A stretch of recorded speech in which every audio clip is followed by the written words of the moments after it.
Welcome to the Spawn Chunks, episode number 8 for Monday, September 24th, 2018. My name is Joel Duggan, and joining me, as always, is Pixlriffs, or Johnny, for those of you that can poke him in the arm. Good day, sir. Hello, welcome. Yes, good to be back talking about Minecraft for the 8th week running. I'm really quite creeping proud of up us. on double digits, man. Yeah, I'm looking forward to that stretch of getting into some higher numbers and really getting a good catalog for people that discover the show. And speaking of, there has been a lot of people writing the show and letting us know that they found it and they love it, and it's really heartwarming. I'm glad that people are enjoying the work that we're doing. Absolutely, thank you all so much. It means a lot to have support on such a young show. Well, this is the thing, right? I mean, like as you mentioned before, I've been podcasting for years, and the level of interaction that we have with our listeners is fantastic. Like I'm having trouble keeping up, so I apologize. We read everything. Know that we read everything. We may not reply to everything, but we do read everything. Yes. But when we're not checking email, we are nosing around in Minecraft, and I'm curious as to what you've been up to over the last week. So, continuing my forays into redstone, which is not normally my area of expertise, I built my first proper super smelter, which I'm pretty proud of, actually. It's only 24 furnaces, and I say only in massive inverted commas because that's usually more than I cook with. But yeah, it's just two kind of simple rail tracks over some furnaces, hopper minecarts, and so forth. I didn't want to overcomplicate things because obviously, being part of the Hermitcraft recap team, I see people performing kind of crazy feats of Minecraft on a somewhat regular basis. There are people building super smelters that have, several stacks worth of furnaces in there and can smelt an inventory of glass in half a second. I didn't necessarily want that because my scale is a little bit reduced from there. But either way, it's pretty amazing to have something that can smelt a chest full of kelp in a few minutes. I'm starting to use kelp as fuel, build with kelp blocks and stuff. So it's super nice to have something that can cook a vast quantity of it very quickly. Nice. So I have a large smelter. I wouldn't call it a super smelter. I have 8 furnaces, and I think the reason for 8 was just arbitrary, as in like that will give me a stack in 8 times as quickly as I can previously smelt it, sort of thing. But I've noticed in a lot of smelting builds that I've seen on servers that people struggle with like every 9th or every 8th furnace gets skipped. So with 24 furnaces, how did you address that? It doesn't seem to have happened for me. And I'm not certain why, because there's some odd quirks with redstone that I don't really understand at all. And sometimes it's to do with which direction you build something. So if it's built east-west, then something works differently to something that's built like north-south in terms of like building stuff in a line. It's weird. But yeah, for whatever reason, either maybe it's one of the furnaces that's like behind a pillar, because I have styled the front of this thing to look like a kind of industrial piece of machinery in my factory build. It may be that it's just the one behind the pillar is not working and I don't notice it because I can't see it light up or not. But I don't know. It does seem to be working as intended. Fingers crossed it stays that way.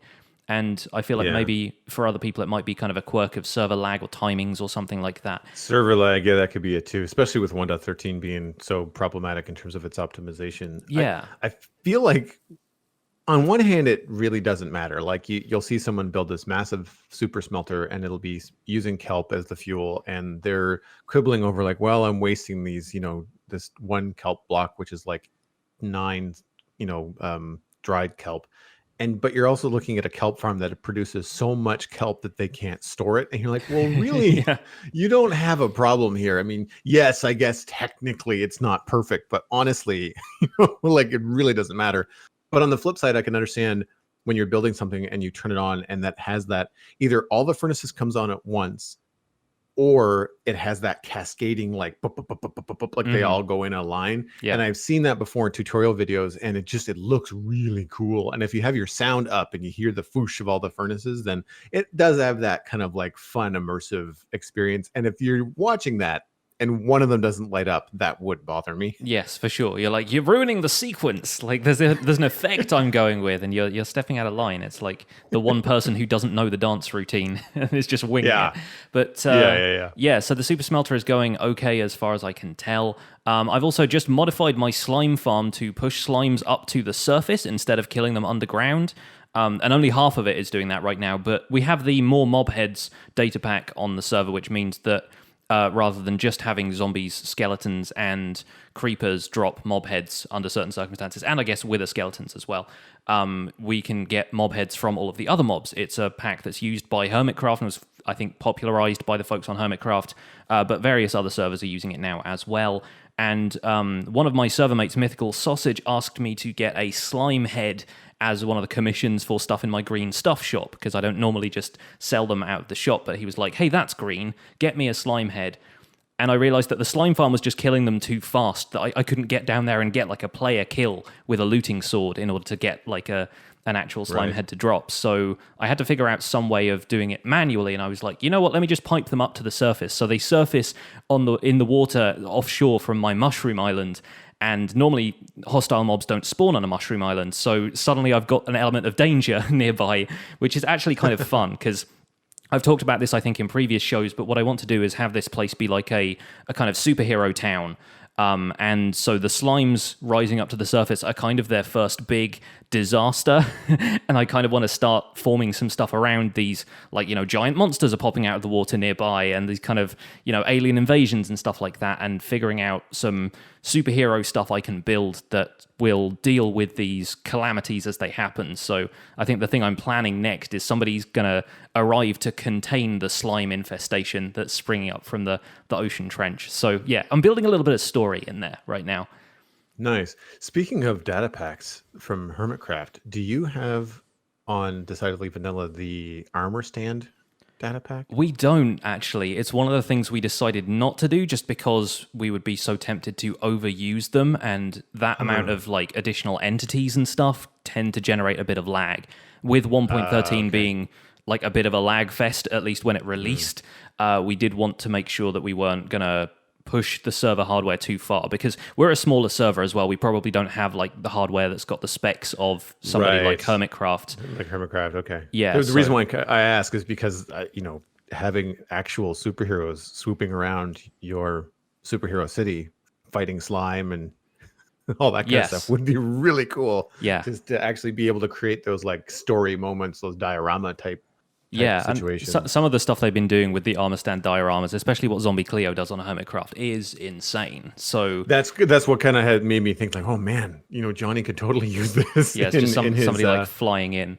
Yeah, in his city. Yeah, that'd be awesome. I like the idea, and it's maybe something we'll experiment with in future. But we don't necessarily want to go down that rabbit hole. I feel like armor stands are along the same lines as stuff like Chisels and Bits in modded, where you can spend like an entire day doing something, and you've just produced one block's worth of a build. It can take a long time to do very little. So maybe we don't want to get too distracted by that. But it's a possibility for the future.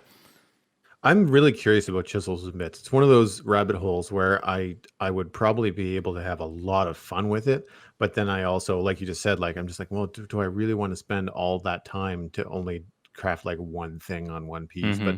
But I know at the same time, there's part of me that thinks like there's a little bit of stuff missing from the things I'd like to be able to do in Minecraft. And even though, as we've discussed in the show, part of the puzzle, part of figuring out how to make something look good with 1 meter by 1 meter blocks is one of the challenges.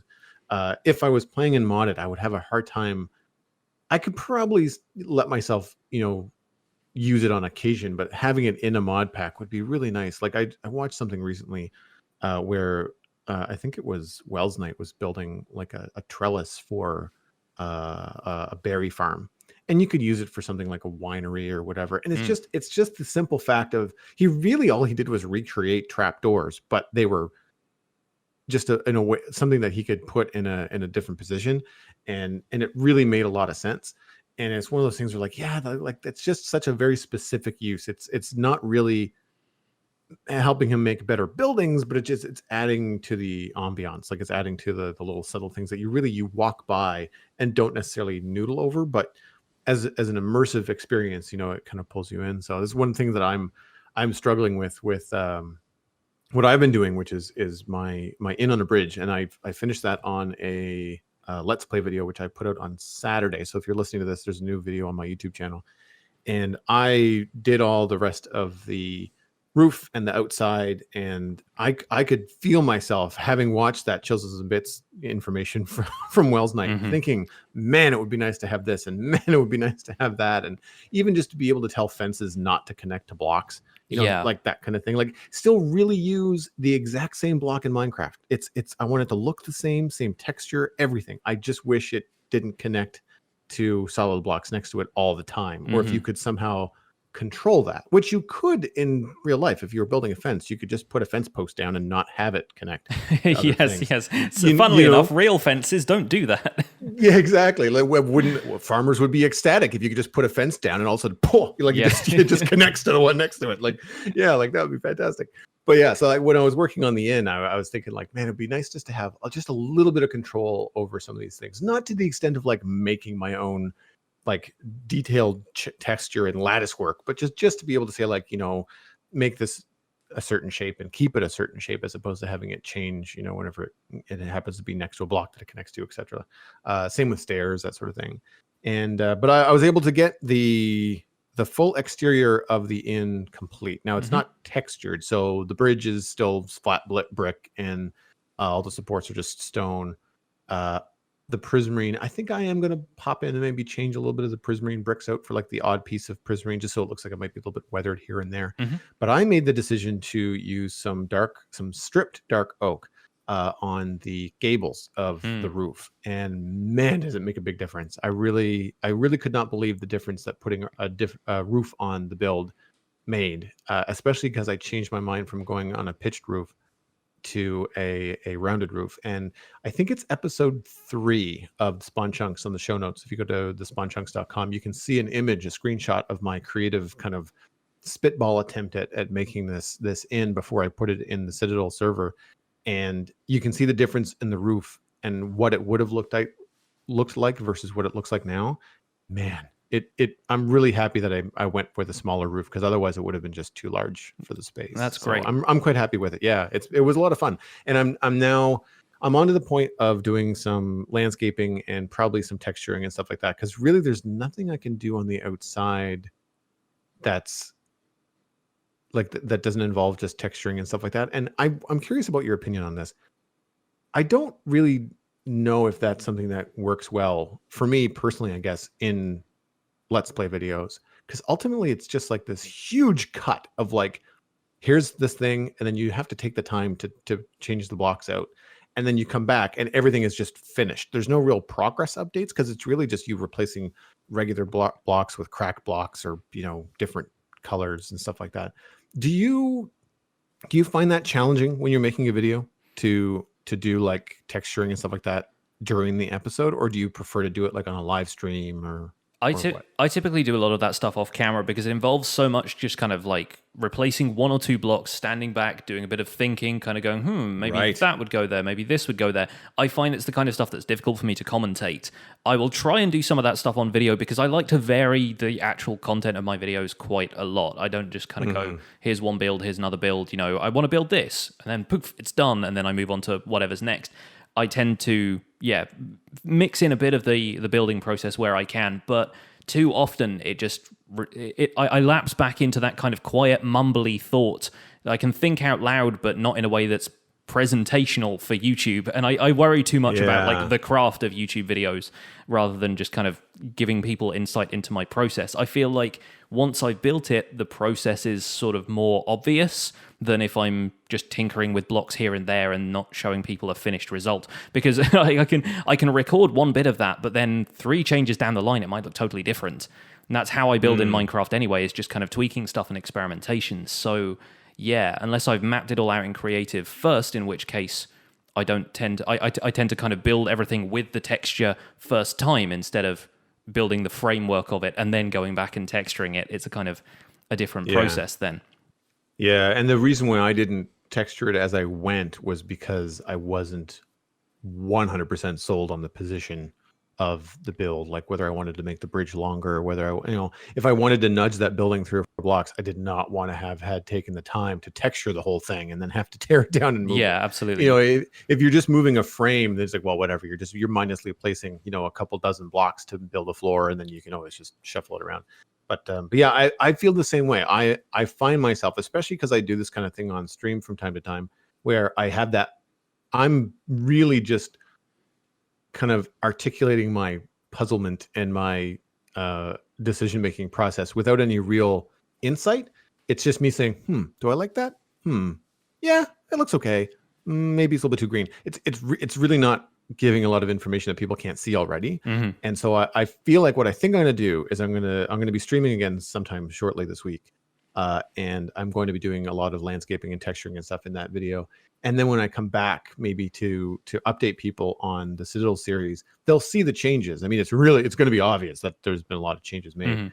But then the option will be to then go check out the live stream replay, which I think is probably the best course. Because I'm with you. Like, I find that I'm often silent, when I'm doing that kind of stuff, or there's just long pauses that just don't really translate to the pace, of YouTube video. So I need to go in and watch some more stuff from people like Scar or some other YouTubers that are quite well known for like large landscape jobs, because I want to kind of see and make not just watch it, but then make a mental note as to like what is being said and how are they doing this, or are they just so good that they're just talking about what they had for breakfast while they're like texturing something, the third option for YouTube videos is doing it in a time lapse and just having a camera angle on the thing and you just kind of swapping out blocks here and there, because then you can take sort of as long as you want, as long as you shrink it all down to a minute or two. And that's true. It all depends on whether or not you can get a good angle on the build, Yeah, so I don't have a second account. I don't have a second computer that could log in with a second account and make it playable and or watchable.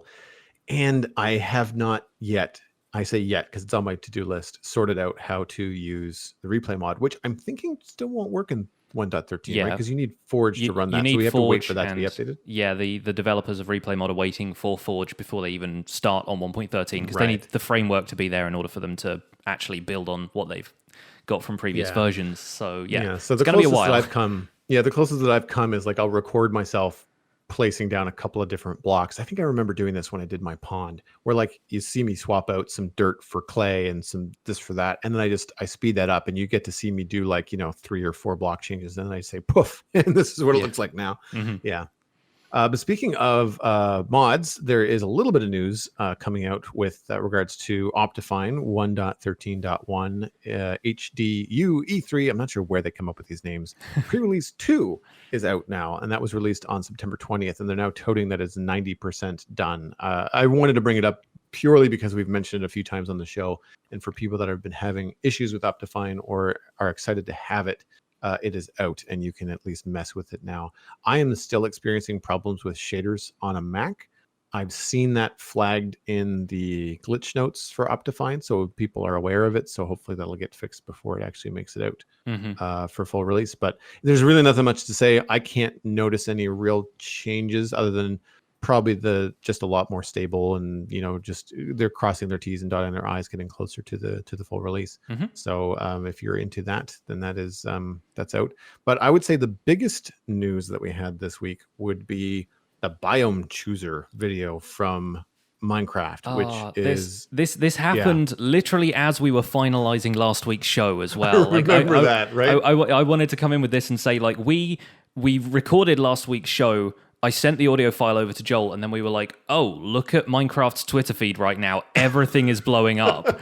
And we went, should we record like a little post-show kind of segment and just be like, hey, let's cut in here and say this is, Joel and Pix from the future saying, this other stuff has just broken. But then we thought, no, that's going to be a massive topic of discussion. We'll save it for next week. So if it seems like we dropped the ball at that point, we promised that we just literally finished recording the podcast at that point, and we really wanted to get into a more in-depth discussion. So go ahead and tell the lovely listeners what the biome vote thing is all about, if they've been under a block of stone all of this week.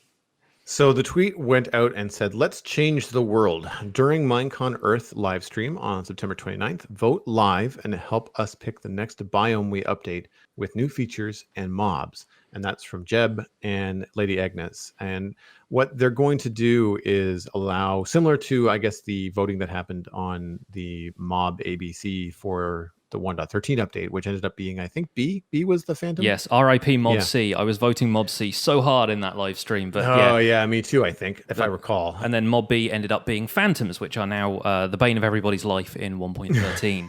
They're the membrane of everybody's life. They are indeed. So looks like a similar format this time around, but for 3 different biomes. And yeah, we're looking at desert, Taiga, and Savanna were the 3 that they pitched. Mm-hmm. And I think the interesting language here is that they're saying pick the first or the next biome that we update. Yes. Not the only one. Yes, and it's not going to be like the mob vote last week where the previous the losing 3 get discarded and are never thought of again. You know, like they do plan on updating from what we understand here. And I think this was later confirmed by the community manager Helen Angel on Twitter and on Reddit that they are going to be updating a number of different biomes. They're not just going to throw out the ideas for the other 2. They are going to continue to do it. It's just whichever one the community has more interested in is going to be the focus of the first changes they make. So exciting times. Cool. And it feels like they've really listened to feedback from the previous mob vote where people were really annoyed that, you know, a couple of the others had really great potential to add depth to the game. And they were like, nope, you're never going to see these again. It's just Phantoms.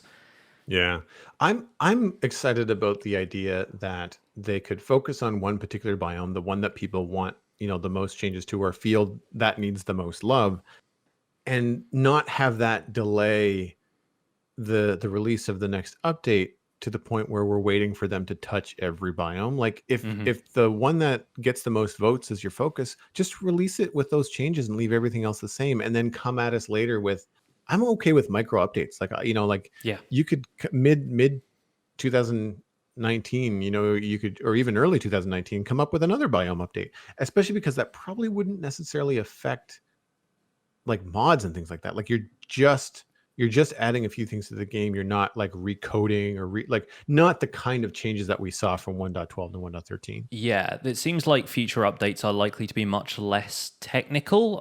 That's obviously speculation. We don't know for certain, but it seems like of course, they're getting the code into a place where it's more where they want it now and they can kind of do what they want going forward. It's also important to note that this biome vote does not necessarily relate to the theme of whatever update is happening. Like Phantoms had nothing to do with the aquatic update. Right. There was an aquatic themed mob in the mob vote, but that gave us no kind of clue about what they plan to release for 1.13. Therefore, anybody who thinks that there is going to be like a whole bunch of other biome updates in 1.14, that's not necessarily the case. People were saying, well, they're focusing on biomes, but we've been asking for nether and cave updates. And this is kind of some of the stuff we discussed in the sort of news segment last week. It's not necessarily that's not going to happen. It's just this is the segment that they want audience participation for, and they want to get like a kind of community poll going for, hey, we have these 3 ideas. Which one of these do you want? But also there's going to be a bunch more information, I'm sure, relating to whatever the update is actually about. We don't know that at all. This might not be anything to do with it. So what kind of news bulletins have been kind of creeping across your screen over the last week? There's a couple of things that I wanted to highlight. First of all, a bit of sad news, really. Telltale Games, who are the developers of Minecraft Story Mode, among other games that you might know them from their Walking Dead series, the kind of point-and-click adventure, multiple-choice kind of games, have closed down. Despite Story Mode being a commercial success, from what I understand, it seems like their other games weren't as profitable, and it's kind of been the big breaking news in the games industry this week is that Telltale has had to close its doors, and this comes along with the close of, I think, Capcom Vancouver as well. A couple of other game studios have recently announced closures, many people losing their jobs. It's unfortunate circumstances, really. Wow. And Telltale were kind of known for working their employees really hard, kind of doing the kind of typical video game crunch thing where people would work 24-hour shifts and not get paid overtime. I don't necessarily want to go too heavily into that, but it seems like a lot of people are rallying around and showing their support because they thought Telltale made really great games and some of their games were pretty memorable. Notably, Mojang employees and several other games companies have already reached out on Twitter to advertise their own vacancies and say, you know, hey guys, we've got stuff. We're looking for talented developers, artists, whatever. We will pay your costs if you want to move.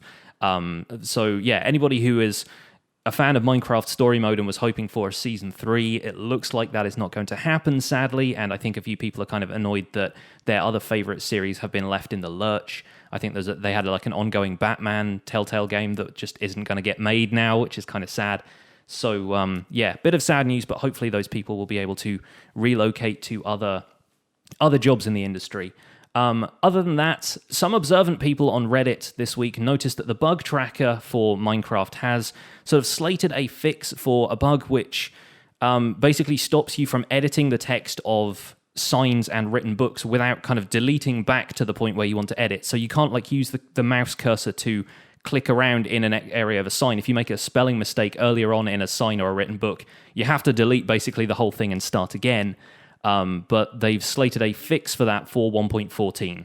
So that's only kind of going to be a placeholder sort of thing right now. Chances are it might happen again in future, but it's just going to make one of those tiny little quality of life things that for people who, write lore books in their survival worlds or in adventure maps and stuff like that, it's just going to make life a little bit easier for them. And, that it's one of those things that doesn't seem significant when you explain it out loud, but then when you're doing it in game, you're like, oh, that's great. Just being able to click there and be like, oh, I typed the word of wrong, I just a finger slip here and there can just mean you save yourself a bunch of time that way. Yeah, even just if it's not a mistake, but you're trying to space out the sign so that it looks good, when you're reading it or placing it in the world. And if you have to move a word from the top line down to the second line to better space things out, you're like, oh, like I didn't even make any mistakes, I'm just trying to format this thing. And it's one of those things. When I read it, I'm aware of it. It's one of those things that I have unfortunately just accepted as part of how Minecraft works. Yeah, it's one of the little eccentricities that you're like, okay, I'll just deal with this. Yeah, but when you bring it up as a bug, you're like, how is this not been fixed? It's one of those things where like, this is one of those basic operational things where like, if that was a situation on a website, people would be calling for murder. Like, like if you went to email the Spun Chunks and in our little email form, when you went to go sign it, if you realized you made a spelling mistake at the top, you had to delete the whole thing. And like, we wouldn't get the email. Yeah, exactly. Like people would just leave. Yeah, so it's good to know that little fixes like that are being paid attention to. And the bug number for that is like, it's in the thousands as opposed to like things that are in the 10 or 20,000s or something by now. So it looks like that's an older bug that is finally getting fixed. And speaking of people writing things, we've got a couple of fantastic communications that we'd like to read this week for Chunk Mail. And the first is actually a tweet we got a few weeks back now from Schmedrix on Twitter. Thank you, Schmedrix, because I wanted to highlight this a couple of episodes ago, but I think I just couldn't find the tweet at the time. But they said, I was trying to figure out what to listen to yesterday while I was playing, then realized it was Monday, closed out of everything and opened the Spawn Chunks. Literally no exaggeration. And this is great. Like, it just, once again, it's so heartwarming to see the amount of people who are finding the show like just the fun thing to listen to in the background whilst they're mining or kind of working on a build or something like that. It's always really cool to hear from people who want to make this kind of part of their background listening. We appreciate it. The other also, thing, great screen name. Yes. And the other thing I wanted to read out is an email we got from OG Doggy Dog. I'm not going to read the whole thing because it was a little bit longer than this, but I thought I would highlight the important points. It kind of feeds in from our discussion last week about having additional generated structures in the game and the idea of them adding a little bit more history to a world. And the email says, I've recently started a new SSP, Survival Single Player World, and the thing that gave me a huge amount of motivation and inspiration to the game was the fact that I started renovating a stronghold and giving it a lore that some ancient wizards have built the whole place using magic, just to have a safe place for something as strong as a portal to a whole other dimension. My point is that the thing I love most about Minecraft is that it really lets your creativity and imagination flourish. As if there was already, a story given to you by the game, you wouldn't really think about renovating the whole story, only the structures, which would take a bit away from your own creativity, in OG Doggy Dog's opinion. The fact that the game doesn't really give you any history creates an opportunity to make one up yourself. They also said they've really loved every episode of the show and keep up the good work. So thank you for that email, OG Doggy Dog. What do you think about this? So I think the point that I was trying to make last week with more structures, and I want to point out that structures in the technical sense also include trees, rock outcrops, boulders. Yeah, the kind of things that we don't think of as structures, but technically in terms of the way the game processes things, they are. Yeah, exactly. And they now include things like shipwrecks, what are they called? Underwater ruins, undersea ruins, something like that. Yeah, yeah. So not necessarily huge builds, just things that are, 10, 12 blocks long here or there. And I think that having some of that stuff speckled around would possibly help inspire the player. I agree with OG Doggy Dog that having a giant Mayan temple or some sort of Minecraft temple on the surface that would be large or larger than say like an ocean monument would be like, well, I don't want to build anything around this. This just is what it is. You just walk by and go, oh, that's cool, and that's kind of it. I think I agree with that point, but I think having smaller things, like say you're walking and there's just a chunk of a road, or a wall that's been broken down, a tower that's been busted in half, and the top half is now sideways on the land next to it. It raises questions like, what did that look like before it was destroyed? Or even if you're just walking around foundations. I remember a long time ago, I logged into the Lord of the Rings server, Minecraft Middle Earth, Hmm. and I was flying around, and I'm walking through the builds that reflect the movies and things like that. And then I found myself kind of like I was looking for Weathertop, and I got lost.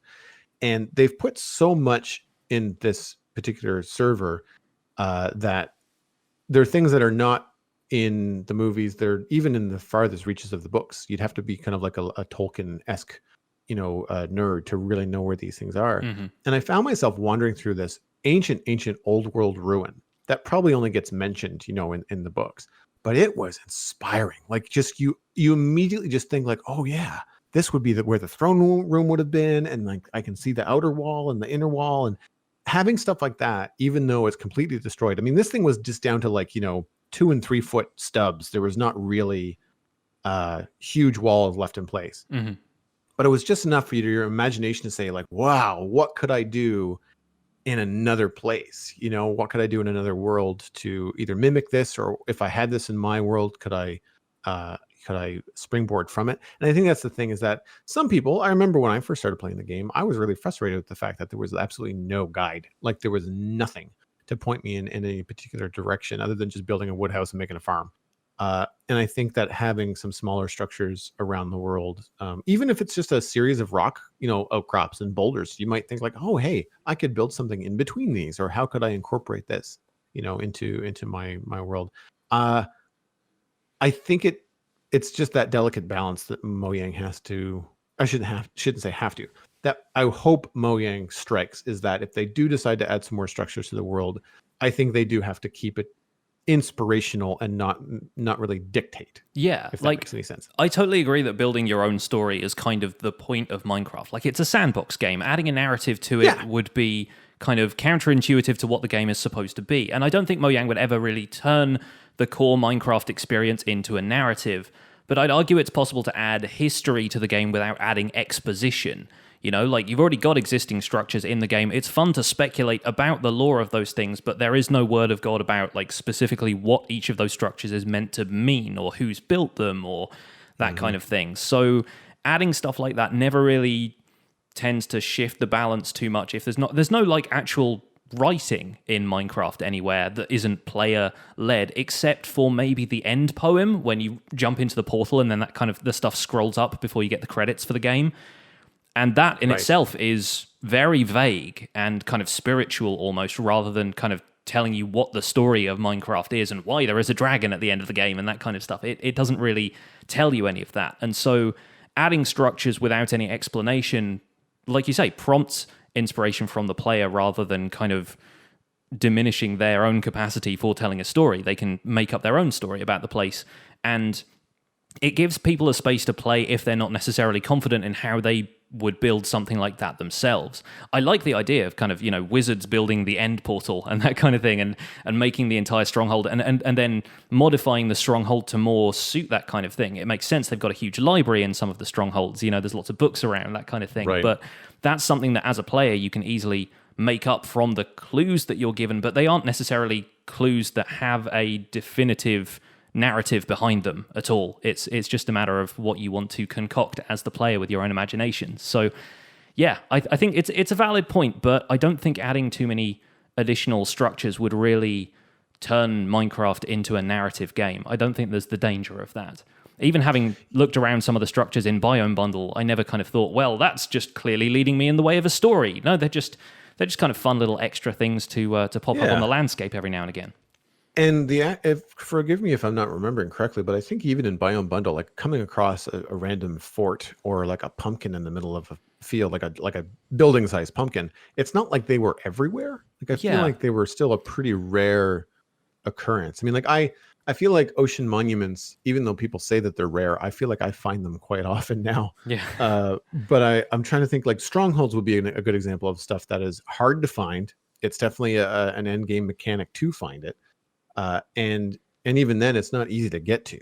So you could add, some extra structures in Minecraft that, are not common. Like have that skeleton tower with a spawner in it be really rare. Maybe it only happens in deserts or only happens, in extreme was it extreme foothills is one of the extreme biomes? hills. Yeah, I think they're called Extreme mountains now. Like they've changed Oh, are some they? of the Okay. biome names recently, which is it's kind of gonna be an interesting thing to discuss in our main topic this week, because we want to talk a little bit more about this biome vote. We skimmed over it a little bit in the news, but let's talk in detail about this, because they plan to update the deserts, taiga, or savanna first, and they're going to update some after that.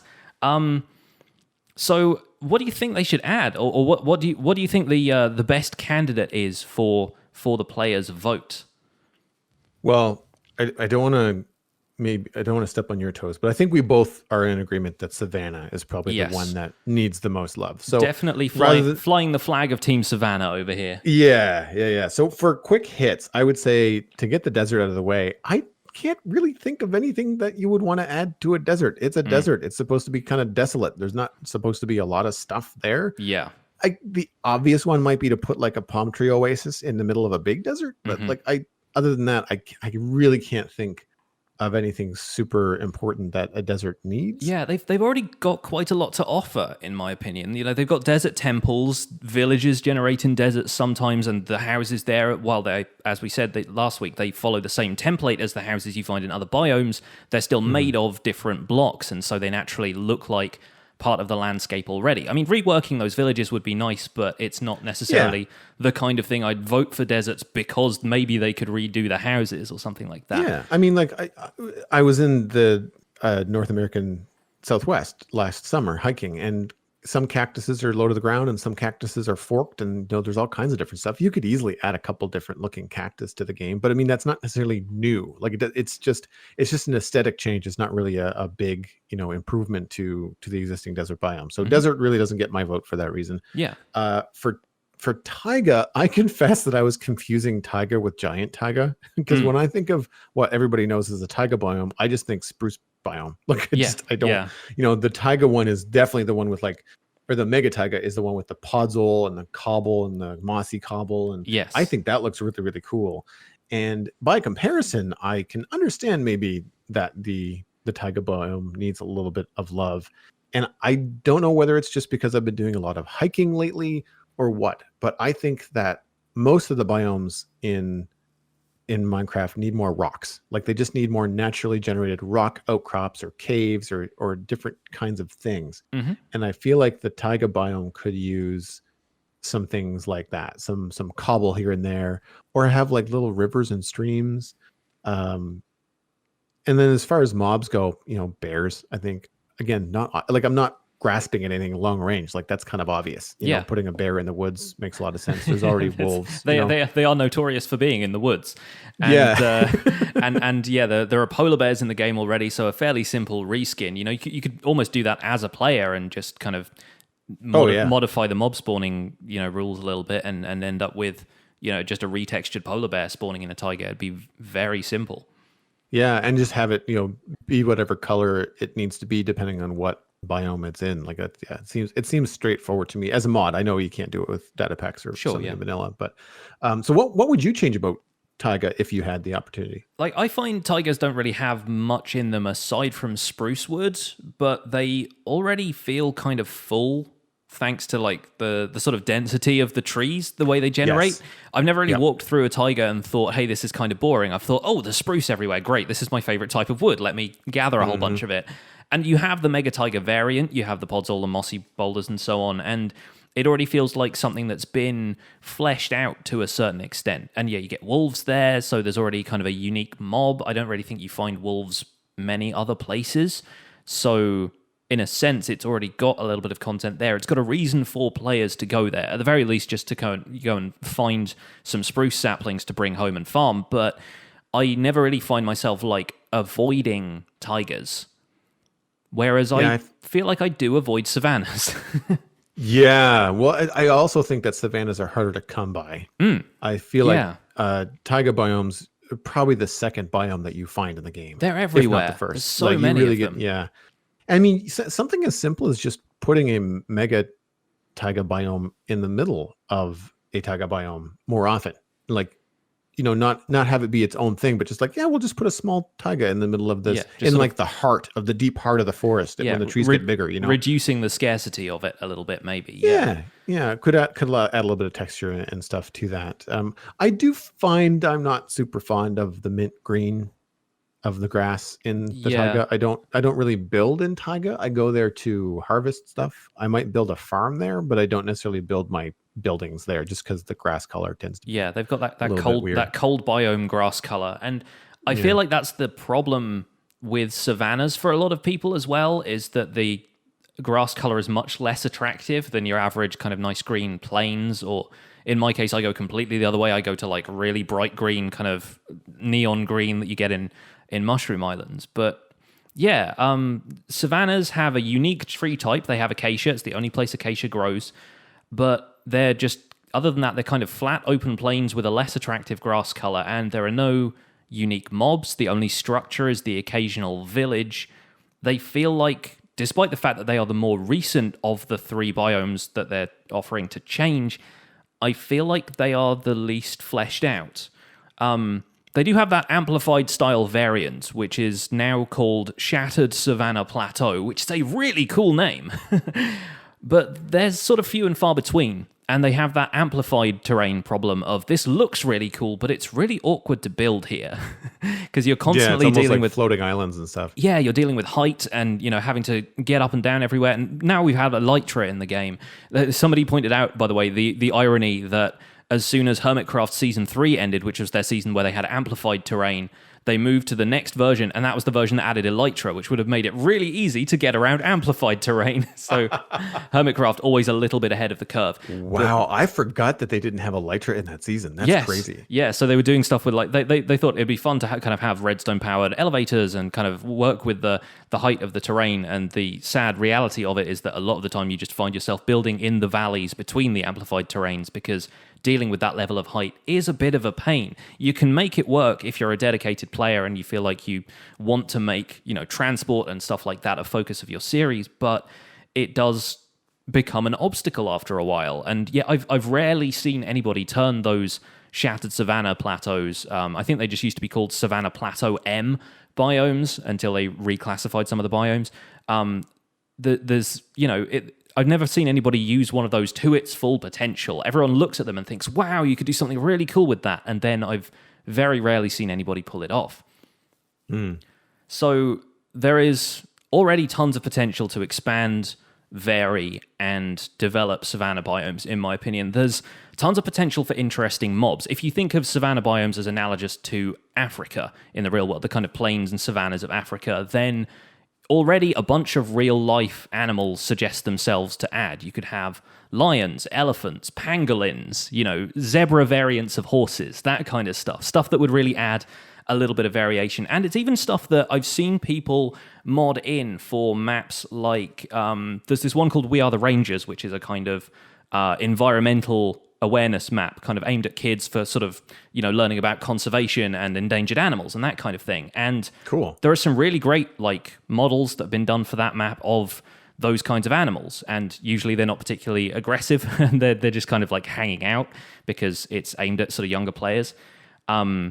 But then thinking about it along those lines, the environmental conservation thing is still an issue. It's something we talked about in the Coral episode, is that Mojang has to be a little bit more environmentally conscious because of how wide their player base is and how many eyes are on them to kind of lead the thought of, let's be a little bit more careful about the environment around us. So a lot of these real life African animals, which seem like obvious additions to a savanna biome, are kind of close to extinction, a lot of them as a result of like heavy hunting. So the question now is, does Mojang want to include them and risk players copying that hunting behavior and, kind of reproducing real life in a way? Do they want to add them, but then like polar bears and parrots, you discourage players from killing them by not having them drop anything, but then you have to deal with the backlash from the more technical players who want them to have some sort of, functionality or unique drops or something that lends more depth to the game than just them being an aesthetic detail? Or do they work around that problem entirely by inventing a new creature which is unique to Minecraft, like shulkers or endermites or something like that? So, something that doesn't really have any grounding in the natural world whatsoever. I've been thinking about this with elephants because I my brain went to an opportunity in savannas to add large player, not player mobs. What's the word I'm looking for? Non-aggressive mobs. Passive mobs. Yeah. Passive mobs. Like having an elephant would be fantastic just to kind of for scale. Like if it was really twice the height of a player, moved slowly, that sort of thing. One of the things that you could do to discourage hunting would be to have it not drop anything, have it be completely pointless. Yeah. Have them be rare. Maybe if you befriend an elephant. I cannot speak today. One of the 4 elephants. Yeah. Fire elephant, earth elephant. Oh, so now we're getting into Avatar: The Last Airbender. Sweet. Yes, yeah. That's a crossover I would absolutely want to see in Minecraft. By the way, can we have a fire elephant and I want that. Oh, I mean, like an elephant with that kind of a nose. You have to be an airbender. One sneeze and you are done. But an elephant that, if you befriend it, becomes like an iron golem and defends your village or defends your, defends your borders. Okay. Or if you try to attack it, it just says, "Screw you, buddy," and you're done. Like you're just done. He just tramples you, and you're done. Like So there's absolutely no reason to try to go after an elephant other than to befriend it. Maybe they can help you farm. I mean, that gets into domesticating and taming, which you don't want to necessarily do either in terms of environmental stuff. But to be able to feed it wheat or just existing stuff in the game, and if you feed it enough hay bales, then it'll be like, hey, yeah, I'll be your friend. I'll stick around and keep zombies away, and stuff like that could be really interesting. Maybe if you've befriended an elephant and it puts you out with water from its trunk if you're on fire or something like that. There's cute little things you could add that wouldn't necessarily be like, yes, I've tamed this elephant, but it's just like, no, the elephant's your friend. It kind of helps you out, it's not necessarily a firehouse for him. Yeah, totally. just appoint him the firefighter elephant. Yes, totally. But elephant running down the savannah, making the fire engine noise with trunk. I'm coming to save you. I think stuff like that could be possible. I think that Mob C would actually make an excellent addition to Savanna. R.I.P. Mob C. Exactly right. Well, because it's so close to a crocodile. Like it's like a crocodile. It's like putting a crocodile in the game, which would make sense for like a large river biome in a savanna. But then it just has a Minecraft spin. So it's not a crocodile. It's a whatever they call it. A crocolisk or whatever that. I think that's a World of Warcraft term, but something to just kind of give it that different spin. I thought it was. I mean, it was all head. Like the thing just looked like it's just one giant mouth, which I thought was really with a couple of little stumpy feet at the back. Yeah, it's like an alligator and a pug had a baby, right? Mm-hmm. So stuff like that. I think you could potentially take some real world animals and maybe put a Minecraft spin on them so that you don't have to deal with that. Environmental touchiness that's out there, and not that that's a bad thing. I just in terms of walking the line from a PR perspective, but then also to go what we were saying earlier about adding lore or adding kind of springboard points to the game. If you have a unique mob, then the player gets to say, well, where did this come from? What can I do with it? What can I build around it? If I want to build a pen for Mob C, what does that look like? Where does it live?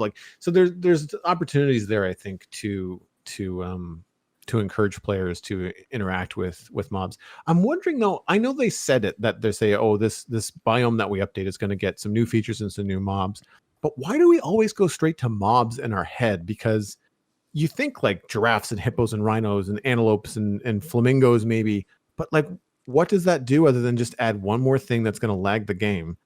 that you just walk by and go, oh, that's really cool looking. But I'm like, looking at you, COD. right? Because again, it does add that immersion. Like, and you're in the oceans, fish everywhere. It's beautiful. Yeah. But outside of the first week that it happened, I haven't really interacted with fish in a long time. So I don't really know where they would want to draw the line. Like, I think a herd of buffalo in a savanna would look amazing. I also think that my server would hate it. You know, like it's one of those things where you're kind of juggling the function over performance and stuff like that. So when you think of mobs, like, why do you want more mobs in the game? I think it is just for that immersion and that feeling of life. I feel that the original sort of Minecraft worlds were so desolate that I think all of the recent sort of additions of mobs have been to populate the world with stuff that isn't players but still feels like there's a living, breathing ecosystem going on. And mobs are just the easiest way to do that. There's not really scope to give things like the trees don't necessarily have a growth cycle or anything. They don't tend to kind of grow bigger and bigger. They're just one size the whole time. So mobs and kind of active stuff like that is so much. It's how you illustrate the natural world being a thing in Minecraft. And they're also things that you don't just look at and think resource, because you look at all the blocks around you and you think, I can build with any one of these.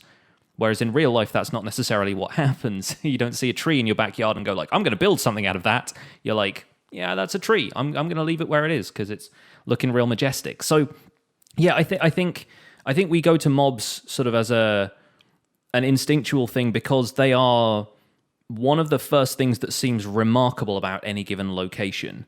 So like, you know, if you're walking around a taiga biome, you're like, okay, trees, grass, you know, it's all pretty standard. Then there's a wolf, and the wolf has certain behaviors. It'll kind of like cock its head at you and look sort of slightly quizzical, and that gives it so much more personality than just walking around looking at trees. And structures do that too, but you know, like we've discussed, they probably don't want to populate the world with too many structures. And my concern about them adding any kind of structures to tigers, and what we said earlier about tigers being everywhere, is that then those structures become everywhere as well, and then they start to get boring because of seeing them so often. There's a really fine line to walk between scarcity and discoverability that must be very difficult at this stage. And I don't envy Mojang their job here, because what they're doing is taking a game which is incredibly beloved and that people are so used to, and modifying stuff about it, and obviously getting a huge amount of community feedback, which they're very good at listening to, but they've still got to balance that stuff for everybody so that it's scarce enough that people aren't going to get bored, but discoverable enough that people are going to want to go out and find it, and have a certain guarantee that they are going to find it, without just giving the cartographer villager another map that says, here's a map to a fancy thing that we've got in the savannah now, you know? Yeah. To still lend that element of excitement and exploration and everything is going to be, it's going to be a tricky line to walk. Yeah. I think that, speaking of structures and things like that, to go back to what we were saying earlier about having like rock outcrops, cliffs, I think maybe adding a little bit more variation to the way that a savanna is generated would go a long way. Yeah. Somebody earlier in the week, I think we were chatting about this on Twitter. Somebody said, as long as if they add lions to the game and we can hold up one of the cubs, like in the Lion King, and I was like, yes, if savannas have Pride Rock, then I'm moving there and I'm never leaving, right? Yeah. But yeah, those exactly. rock outcroppings and stuff would be great. I would love to see them just tweak the savanna grass color so it's slightly more yellow, almost like the kind of color that you have your wheat being yellow, that kind of almost golden yellow now, and maybe making it a little bit more dusty, so there's kind of like dusty clay, or there's grass, but it's not necessarily grass. It's more kind of worn patches of dirt, of kind of golden dirt, and that'd kind of give it a more authentic savanna-y feel to me. Yep. I agree. I think that they could, even without getting into the idea of adding new blocks, which I think they should too, but like you could easily bring in some red sand, some red sandstone. You could have coarse dirt appear naturally in a savanna and turn this even grass plain into patchy, you know, elephant highways where like these things they've trampled everything into the dust. On the flip side, I think that there's also a potential for adding new blocks, you know, into the savanna biome. You know, maybe you add a new kind of rock, a new color of granite. You know, maybe you add a new kind of sand color or dust or clay, maybe appears in a different color. I don't necessarily say that you have to have a new block in the game, but maybe much like water does now, where it's a different color in multiple different biomes across the Minecraft world, you could have, granite or sand in a savanna just appear maybe a little bit more red, maybe not as red as red sandstone, but it could have, some I guess similarities to savannas in the real world. And I do want to point out that we've been talking a lot about Africa, but Australia has a massive savanna as well. And that's really where you get that red, dusty kind of image, I think, too, is any images you might have seen there. Beyond that, like, I think as far as just existing stuff in savanna, I would like to see acacia trees get more love. I appreciate the effort, but there's just something about diagonal blocks like that in Minecraft that completely break it for me. I'm just like, nope, it's just like that doesn't look like it's connected at all, and that's how you have to sort of represent trees if you're using these big cubes. But there's something doesn't quite feel right about them. And I think acacia trees are one of the more interesting designs when you kind of grow them naturally, and if you grow one from a sapling, it turns out the same way it does on a savanna. But there's always a fine line to walk with trees, whether they're easy to grow at home or kind of interesting, or the ways in which they generate. And after a while, you just get used to seeing the same few patterns of tree to begin with. So varying that stuff is going to be tricky, but might be quite worthwhile in the sort of biome revamp. And I think that they could probably just scale them up a little bit to the point where you could, you can still go diagonal, but still connect the blocks on flat sides and have it go like a zigzag. And I think that would work, especially now that we have the all over bark block. Yeah. Because then you don't have to look at the bright orange butt of a log that's kind of sticking out into space. You could actually have it look a little bit more robust and have like maybe, two trees coming out of the same trunk. Because we've already got big trees. I mean, like mega taiga and jungle trees are ginormous. So adding a fatter, acacia tree that just has it look a little bit more solid, I think would go a long way. Because then you could have multiple boughs, like you could have like the top bough and have more leaves partway up the trunk, and I just think it would be a little bit more interesting and solid looking. I would love there to be 4x4 or 2x2 rather trees of basically every wood type. I mean, just for farming, entirely for selfish reasons at this point. But it would just be so much nicer to grow a whole bunch of this type of wood for building with later, as opposed to having to knock down individual trees one at a time in order to get like 5 blocks of wood per tree, they look great, but like a sort of fatter savanna tree would be interesting. Then again, we have absolutely no idea what they have in mind, and some of this could be like we can only really think about the blocks that are in the game at the moment and one or two we might add, but they might have like wildly different ideas.